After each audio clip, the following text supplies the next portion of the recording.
જય સ્વામિનારાયણ. કવિ કાલિદાસજી કહે છે કે ઉત્સવ પ્રિયા ખલુ માનવાહા. માનવી પ્રથમથી જ ઉત્સવ પ્રિય છે. જ્યાં ઉત્સવ હોય ત્યાં જ ઉત્સાહ હોય, જ્યાં ઉત્સાહ હોય ત્યાં જ પરમેશ્વર હોય છે. જેના જીવનની અંદર ઉત્સાહ નથી તેને પરમેશ્વરની પ્રાપ્તિ પણ થતી નથી. આમ જોઈએ ને તો આખું ભારત વિવિધ તહેવાર વિવિધ ઉત્સવથી કાયમ ધમધમતું હોય છે. તો ઉત્સવ પ્રિય ભારતનો અનન્ય તહેવાર એટલે હોળી પર્વ. પ્રહલાદજીનો આસુરી શક્તિથી વિજય થયો એનો આનંદ મનાવવા માટે સૌ કોઈ ભારતીયજનો બીજે દિવસે રંગે રમતા હોય છે, જેને ધૂળેટીનો દિવસ કહેવામાં આવે છે. ફાગણ સુદ પૂનમ એને આપણે હોળી કહીએ છીએ. હોળી પ્રગટાવવામાં આવે છે. પ્રહલાદજીને હિરણ્યકશ્યપુએ એના બેન એવા હોલિકા એને વરદાન હતું કે અમર પછેડો એ ઓઢી જાય એટલે એ કાંઈ એને થાય નહીં, પણ એ પછેડો પ્રહલાદજીની ઉપર ઓઢાઈ ગયો ઉડીને, એટલે હોલિકાનું દહન થઈ ગયું. એટલે હોળીના દિવસે હોલિકા દહન કરવામાં આવે છે, એટલે હોળી પ્રગટાવવામાં આવે છે. પ્રહલાદજીને ભગવાને બચાવી લીધા, એને હોલિકાનું દહન કરવામાં આવે છે, હોળીને બાળવામાં આવે છે. એમ એ રીતનો હોલિકા દહન ફાગણ સુદ પૂનમના દિવસે હોય. અને બીજો દિવસ ધૂળેટી, એટલે પ્રહલાદજીને ભગવાને બચાવી લીધા એની ખુશાલીમાં સારાએ ભારતના લોકો આનંદ ઉત્સવ મનાવે છે અને બધા રંગે રમે છે. બધા એકબીજાની ઉપર એવા રંગ ઉડાડતા હોય છે. ફાગણ સુદ પડવો એને આપણે ધૂળેટી કહીએ છીએ. અને આ દિવસ ધૂળેટીનો દિવસ એટલે નરનારાયણ દેવની જન્મ જયંતિ કહેવામાં આવે છે. એટલે નરનારાયણ દેવ બદ્રિકાશ્રમની અંદર ધર્મ પ્રજાપતિ અને મૂર્તિ દેવી થકી પ્રગટ થયા, એટલે એનો પ્રાગટ્ય દિવસ. એટલે નરને નારાયણ બંને સ્વરૂપો પ્રગટ થયા, બે ભાઈ. એટલે એને ઝુલાવવા માટે ત્યાંના ઋષિ મુનિઓએ ફૂલનો હિંડોળો બનાવ્યો અને એમાં નરને નારાયણને પધરાવી અને ઝુલાવ્યા. એટલે સ્વામિનારાયણ સંપ્રદાયમાં ધૂળેટીને દિવસે પુષ્પ દોલોત્સવ ઉજવવામાં આવે છે. પુષ્પ એટલે ફૂલ, દોલો એટલે હિંડોળો. પુષ્પનો હિંડોળો એમાં નરનારાયણ દેવને ઝુલાવવામાં આવે અને પછી રંગે પણ રમવામાં આવે છે. આ ઉત્સવ ધૂળેટીને દિવસે ઉજવાતા હોય છે. આપણને એવું નથી લાગતું કે ભારતમાં એક દિવસ પણ તહેવાર વગર ખાલી જતો હોય? નહીં જતો હોય. એક પણ દિવસ એવો નહીં કે તહેવાર વગરના હોય. ઉત્સવ વગર ભારતના લોકો રહી શકતા નથી. ભારતની તાસીર જ એવી છે. ઉત્સવ એ જ ભારતની મહાનતા છે. વિવિધતામાં પણ એકતા છે અને સિદ્ધાંત પણ એક જ છે કે પરમેશ્વરને રાજી કરવા. બસ આ ઉત્સવના માધ્યમથી પણ દરેકના હૃદયની અંદર એક જ ભાવના છે કે ભગવાનને રાજી કરવા છે. તો તમામે તમામ ઉત્સવોમાં સ્વામિનારાયણ ભગવાન ઇન્વોલ્વ થયેલા છે. એમાં પણ હોળી અને ધૂળેટી પર્વ તો સ્વામિનારાયણ ભગવાને એના જીવનકાળ દરમિયાન બહુ ઉજવ્યા છે. સ્વામિનારાયણ ભગવાને પોતાના જીવનકાળ દરમિયાન 31 વખત ફૂલદોલ ઉત્સવ કરેલો છે, રંગોત્સવ કરેલો છે. જુઓ, સંમત 1855ની સાલમાં સ્વામિનારાયણ ભગવાન નીલકંઠ વર્ણિના વેશમાં ગુજરાતમાં આવી ગયા હતા. સૌથી પ્રથમ ભગવાન ગુજરાતમાં વનવિચરણ કરતા કરતા આવ્યા. ફાગણ સુદ પૂનમના દિવસે બુધેજમાં ખોડાભાઈને ઘેરે ભગવાન સદાવ્રત લેવા માટે 1855ની સાલમાં ઉધેજમાં ખોડાભાઈને ત્યાં હતા. અને પછી 76ને આરે હડગામવાળા લાખાભાઈ કોળીને ભગવાન મળ્યા. તે દિવસ ધૂળેટીનો હતો. બીજે જ દિવસે ભગવાન લાખાભાઈ કોળીને મળ્યા. તો આ ઉત્સવ તો કાંઈ ભગવાને ઉજવો નથી. વન વિચરણમાં ભગવાન વર્ણિવેશે હતા. પછી ભગવાન લોજ પધાર્યા. આ બધું પુષ્પ દોલોત્સવનું વર્ણન સદગુરુ શ્રી વાસુદેવ ચરણદાસ સ્વામીએ પોતાના ગ્રંથ શ્રી હરિચરિત્ર ચિંતામણીમાં લખ્યું છે સુંદર રીતે. એ ગ્રંથમાં વિશેષતા કેવી છે ખબર છે? વિષયવાર બધા પ્રકરણોનું આલેખન કર્યું છે. ભગવાને ફૂલના વાઘા ક્યારે ક્યારે ધારણ કર્યા હતા ને કેવા કેવા ફૂલો, એ બધું નામ સહિતો એની યાદ શક્તિના ધન્યવાદ છે. દબાણમાં મહારાજે યજ્ઞ કર્યો ત્યારે યજ્ઞમાં કોણ કોણ આવ્યું હતું ને શું શું ભેટ લાવ્યું હતું એ પણ લખી છે. એટલે આવું કોણ લખે? કોને યાદ હોય? મહારાજને ક્યારેક ક્યારેક કોઈને કોઈને કયો ઘોડો અર્પણ કર્યો હતો એ પણ આખું પ્રકરણ આવે છે. એના પાસે જુદા જુદા બધા પ્રકરણો. ત્યારે એ બધા પ્રકરણની તો આપણે કથા નથી કરવી. કહેવાનું એ છે આ તો આપણે રંગોત્સવની કથા તરફ છીએ, એટલે એમાં આ કથા આવે છે આ ગ્રંથની અંદર. એટલે યાદ કર્યા છે વાસુદેવ ચરણદાસ સ્વામીને. આ એના હરિચરિત્ર ચિંતામણી ગ્રંથમાં ફૂલદોલ ઉત્સવો મહારાજે ક્યાં ક્યાં કર્યા, ક્યાં ક્યાં ગામમાં કર્યા, કઈ સાલમાં કર્યા, એનું એક પ્રકરણ નહીં પણ 5 પ્રકરણો છે. એટલે એને પ્રકરણનું નામ કિરણ આપ્યું છે. કિરણ 36 થી કિરણ 40 સુધીના 36, 37, 38, 39, 40 5 પ્રકરણ માત્ર રંગોત્સવ મહારાજે જે ગામમાં કર્યા હોય ને એનું ટૂંકું આલેખન, બધી યાદી છે. જો શરૂઆત કેવી કરી? પ્રથમ હરી હોળી રમા શ્રી મુક્તાનંદ સ્વામી સાથ, લોજ ગામમાં કરી લીલા શ્રી પુરુષોત્તમ નાથ. પ્રથમ હોળી ઉત્સવ મહારાજે લોજમાં કર્યો. પ્રથમ હોળી મહારાજ ક્યાં રેમાં? તો લોજમાં, મુક્તાનંદ સ્વામીના સાનિધ્યમાં લોજ પહોંચ્યા ત્યારે. પછી સમુદ્રમાં સ્નાન કર્યું. 1856ની સાલનો હોળી ઉત્સવ મહારાજે લોજમાં ઉજવો. અને 1857ની સાલમાં મહારાજ ક્યાં ગામમાં હતા? ક્યાં ગામમાં હોળી ઉત્સવ કર્યો? તો લખ્યું રયા ગામ માણાવદર માહી ભટ્ટ મયા રામને ત્યાંય રામાનંદ સ્વામી સાથે હરી રમા હુતાસની રંગ ભરી. રામાનંદ સ્વામી સાથે હરી રમા હુતાસની રંગ ભરી. આ તો ખાલી 2 જ ઉત્સવની ટૂંકમાં વાત સાંભળી, પણ આવા તો 31 જેટલા રંગોત્સવો મહારાજે દર વર્ષે કર્યા હતા. એમાં એક કરિયાણા ગામના ઉત્સવની થોડીક આપણે વાત સાંભળી લઈએ. બધા ઉત્સવો મહારાજે ગામો ગામ દર વર્ષે કર્યા છે. વડતાલમાં, ગઢડામાં, સારંગપુરમાં, બોટાદમાં એક ઉત્સવો મહારાજે જુદા જુદા સ્થાનમાં દર વર્ષે મહારાજ ઉજવતા હતા. પણ કરિયાણા ગામમાં મહારાજે હોળી ઉત્સવ કર્યો, સાથે હોલિકાનો ઉદ્ધાર પણ કર્યો. એ કથા આપણે સાંભળીએ. સંમત 1867ની સાલ મહારાજ કરિયાણા ગામમાં પધાર્યા. મીણબાઈનું ગામ કહેવાય. સંતો ભક્તો સહિત મહારાજ ઘણા દિવસ સુધી રહ્યા. એક કોઠો જે કાંઈ છે એમાં મહારાજ ઉતારો રાખતા હતા. દાહા ખાચરના દરબારગઢમાં ઉતારો રાખતા હતા. દિન પ્રતિદિન ભગવાન નવા નવા કરિયાણામાં ચરિત્રો કરતા. એમાં મહારાજ કરિયાણા હતા ને ત્યાં ઉતાસનીનો દિવસ આવ્યો તો ગામમાંથી ઢોલ વાગતા વાગતા વગાડતા માણસો નીકળ્યા.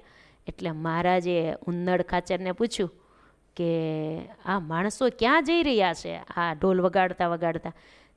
ત્યારે કીધું મહારાજ આજ હોળીનો દિવસ છે, ફાગણ સુદ પૂનમ, એટલે આજે હોળીનો દિવસ છે, માટે આજ બધા હોળી પ્રગટાવવા માટે જાય છે. ત્યારે મહારાજ કે મુક્તાનંદ સ્વામી આપણે આજે હુતાશની જાશું, એટલે કે હોળી પ્રગટાવે છે ત્યાં જાશું. ત્યારે સ્વામી કે જેમ મહારાજ તમારી મરજી હોય તેમ કરો. ત્યારે સંતોએ કીધું મહારાજ હોળી પ્રગટાવે ને ત્યાં આપણે ન જવાય, ત્યાં તો બધા ગાળો પણ બોલતા હોય, માટે નથી જવું. ઉનડ ખાચર કે મહારાજ જો તમારે જવું જ હોય તો ત્યાં હું ગાળો ન બોલે એ રીતની બંધી કરાવી દઉં, ના પડાવી દઉં. મહારાજ કે હા કહી દો અમારે જવું છે.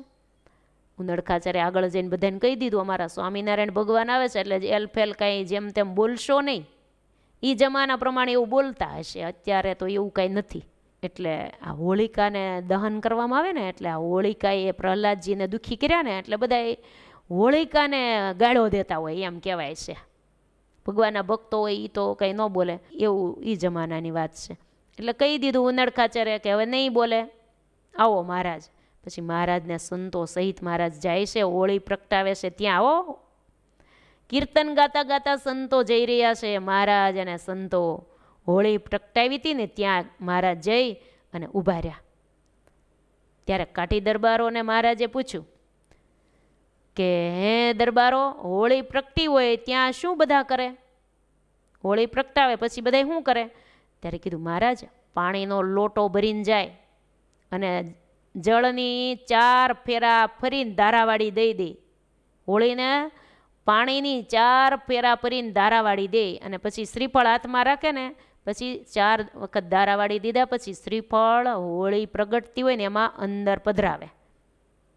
મહારાજ કે હાલો અમારે એમ કરવું છે. પછી મહારાજને હાથમાં જળનો લોટો લઈને મહારાજે ધારાવાળી દીધી, શ્રીફળ અંદર મહારાજે નાખ્યું.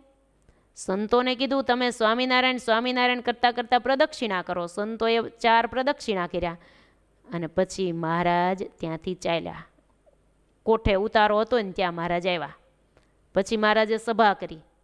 મુક્તાનંદ સ્વામીને મહારાજે પૂછ્યું, સ્વામી આપણે હોળી પ્રગટતી હતી ત્યાં શા માટે ગયા હતા? હોળી પ્રગટાવી ત્યાં કેમ આપણે ગયા હતા? સ્વામી કે મહારાજ અમે કેમ જાણીએ, તમે જાણો બધું, અમને શું ખબર હોય? ત્યારે મહારાજ કે આપણે હોલિકાનું કલ્યાણ કરવા માટે ગયા હતા. હોલિકાનું કલ્યાણ કરવા માટે આપણે ગયા હતા. સંતો તમે સર્વે હોળીને પ્રદક્ષિણા ફર્યા ને એટલે હવે હોલિકાનું કલ્યાણ થઈ જશે. હવે એનું કલ્યાણ થઈ ગયું. જો ભગવાન તો પોતે જ કલ્યાણ મૂર્તિ છે ને, છતાં ભગવાને સંતોને જશ આપ્યો છે. એમ ન કીધું કે અમે ફર્યા એટલે હવે હોળિકાનું કલ્યાણ થઈ ગયું. પછી મહારાજે સભામાં વાત કરી. મહારાજ કે આ હોલિકા છે ને એ પ્રહલાદને ખોળામાં લઈ અને પ્રહલાદને બાળી નાખવા માટે ઈચ્છતી હતી, દુઃખી કરવા માટે. એટલે પ્રહલાદને લઈને બેઠી હતી અને પોતે બળી ગઈ પોતાના પાપે. એટલે પોતે બળી ગઈ. એ બળી હતી ને એ વર્ષોથી રજળતી હતી, વર્ષોથી રખડતી હતી આ હોલિકા. એનું કલ્યાણ હજી સુધી થયું નહોતું. આજ મહારાજ કે એટલે જ અમે ગયા હતા, હોલિકાને રજળતી હતી ને એનું કલ્યાણ કરવા માટે ગયા હતા. આજે અમે એનું કલ્યાણ કર્યું. હરિચરિત્રામૃત સાગરમાં આધારાનંદ સ્વામીએ લખ્યું છે, પૂતના જૈસી હોલિકા રહાઈ, પ્રહલાદ કો દુઃખ દિયે તાઈ. પૂતના જૈસી હોલિકા રહાઈ, પ્રહલાદ કો દુઃખ દિયે તાઈ. મહારાજે કીધું કરિયાણા ગામમાં કે ભક્તો, પૂતનાનું શ્રી કૃષ્ણ ભગવાને કલ્યાણ કર્યું હતું, મારવા આવી હતી તોય. એમ જ એ પૂતના કોણ હતી? બલિની દીકરી રત્નાવલી હતી. વામન ભગવાન બલિરાજા પાસે 3 ડગલા પૃથ્વી માગવા માટે ગયા. ત્યારે વામન નાના એવા હતા, ત્યારે એની દીકરી રત્નાવલીને બહુ સારો સંકલ્પ થયો કે આવો દીકરો હોય તો હું કેવો લાડ લડાવું. પછી ભગવાન વામનમાંથી વિરાટ બન્યા ને એટલે એમ થયું, અરર આવા દીકરાને તો હું ઝેર પાઈને મારી નાખું. આ 2 સંકલ્પ સત્ય કરવા માટે ભગવાને આ પછી પૂતના બની. એ જ રત્નાવલી પૂતના બની. આ 2 સંકલ્પો એના હતા. ભગવાનને મારવા માટે ગઈ તો ભગવાને એને યશોદા માતા જેવી મુક્તિ આપી દીધી. મારવા આવી હતી એ જ પૂતનાનું ભગવાને કલ્યાણ કર્યું. એમ ભગવાન કે આ હોલિકા છે ને એ પ્રહલાદને મારવા માટે જ બેઠી હતી અંદર અગ્નિની અંદર, પણ એ વર્ષોથી રજળતી હતી. તો આજ અમે એનો ઉદ્ધાર કર્યો. જેમ શ્રી કૃષ્ણ ભગવાને પૂતનાનો ઉદ્ધાર કર્યો, એમ આજે અમે કરિયાણા ગામમાં હોલિકાનો ઉદ્ધાર કર્યો. કરિયાણા ગામમાં મહારાજે આવું અદ્ભુત કામ કર્યું. આવા તો કંઈક રજળતા જીવોના ભગવાને કલ્યાણ કર્યા છે. હે આવી રીતે શ્રી હરિએ રજળતા નરને નાર કેવળ કૃપા વડે વાલે. હે ઘણા કર્યા ભવ પાર. હેજી ચપટી વગાડતા મોક્ષ કરે તે નહીં બીજાનું કામ. અક્ષરધામના ધામી હે અવતારી સુખધામ.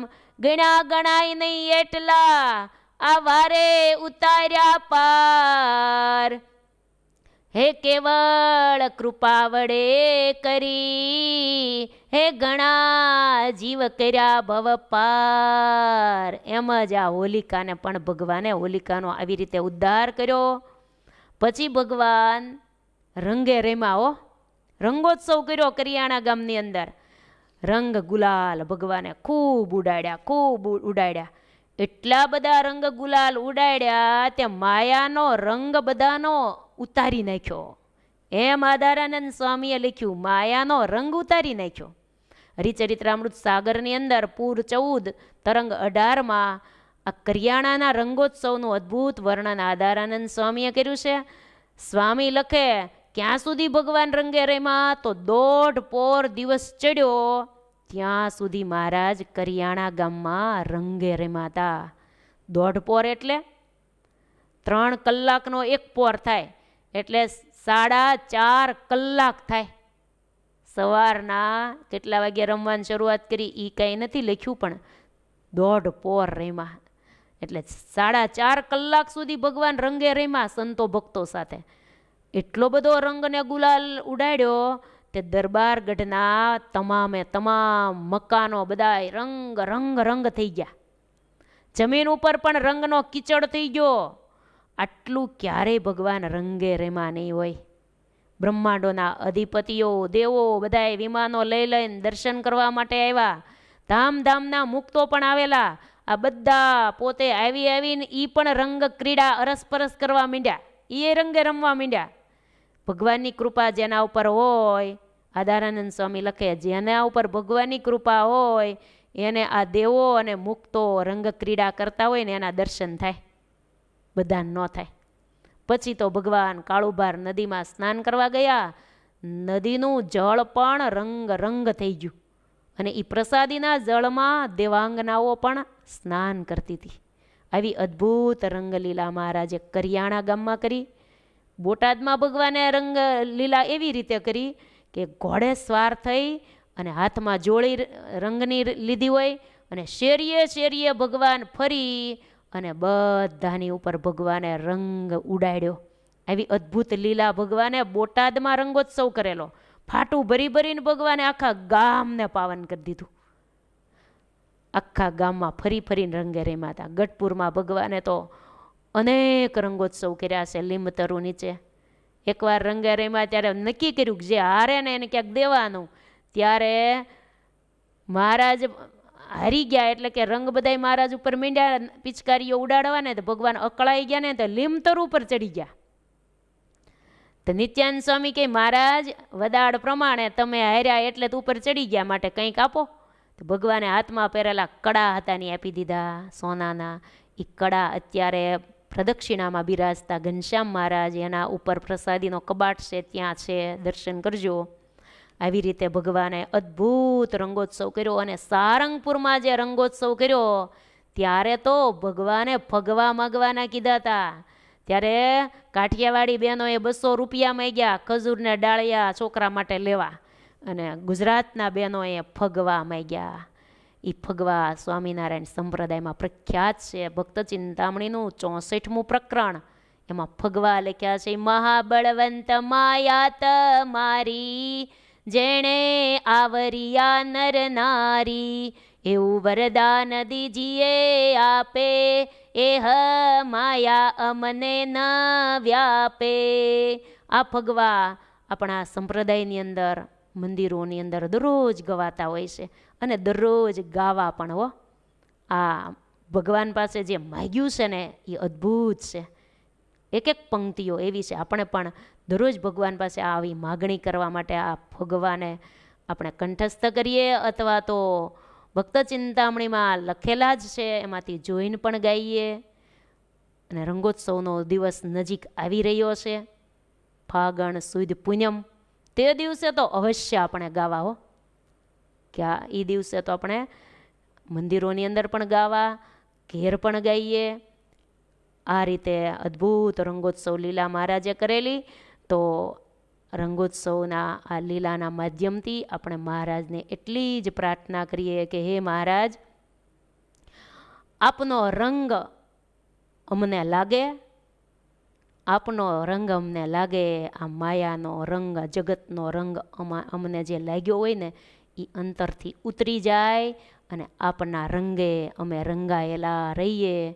જીવન પર્યંત અમે સહજાનંદી રંગે રંગાયેલા રહીએ, એવી આપના શ્રી ચરણોમાં પ્રાર્થના સાથે અસ્તુ. જય સ્વામિનારાયણ.